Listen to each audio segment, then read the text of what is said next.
গত ১৫ বছর ক্ষমতায় থাকাকালীন সময়ে আওয়ামী লীগ সরকার জাঁকজমকভাবে জাতীয় শোক দিবস পালন করে আসছে। গত ৫ আগস্ট ছাত্র জনতার গণ-অভ্যুত্থানের মুখে দেশ ছেড়ে পালাতে বাধ্য হয় আওয়ামী লীগের শীর্ষ নেতা বাংলাদেশের সাবেক প্রধানমন্ত্রী শেখ হাসিনা। পদত্যাগ করে ভারত পালিয়ে যান আওয়ামী লীগ সভাপতি শেখ হাসিনা।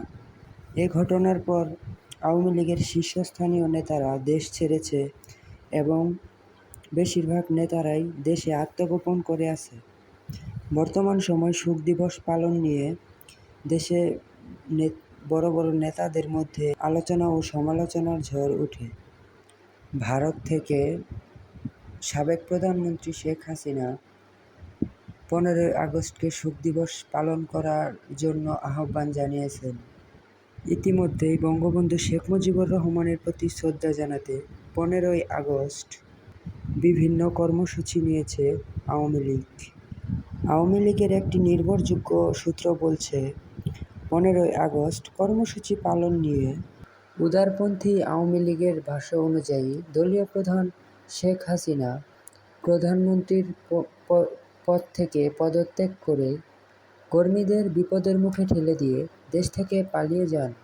এ ঘটনায় আওয়ামী লীগের সকল পর্যায়ের নেতাদের মধ্যে চরম পর্যায়ের হতাশা সৃষ্টি হয়েছে।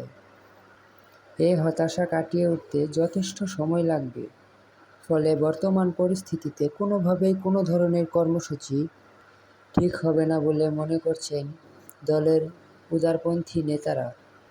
এদিকে দেশে ১৫ই আগস্টকে কেন্দ্র করে কয়েকদিন ধরে রাজনৈতিক অঙ্গনে অনেক উত্তেজনা দেখা দিয়েছে।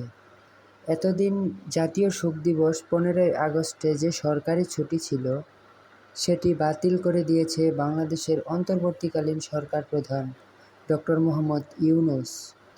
সেদিন আওয়ামী লীগ যেন কোনো কর্মসূচি পালন করতে না পারে সেই ব্যাপারে ঘোষণা দিয়েছেন বৈষম্য বিরোধী ছাত্র আন্দোলনের নেতারা। দুপক্ষের এমন পাল্টাপাল্টি অবস্থানের কারণে দেশে আবার সহিংস পরিস্থিতি তৈরি হওয়ার আশঙ্কা দেখা দিয়েছে, যা নিয়ে সাধারণ মানুষের মধ্যেও এক ধরনের উদ্বেগ কাজ করছে। সহিংস পরিস্থিতি তৈরি হলে বর্তমান সরকারের জন্য সেটা মোকাবেলা করা বেশ কষ্টদায়ক হবে বলে নেটিজেনরা আলোচনা করছেন।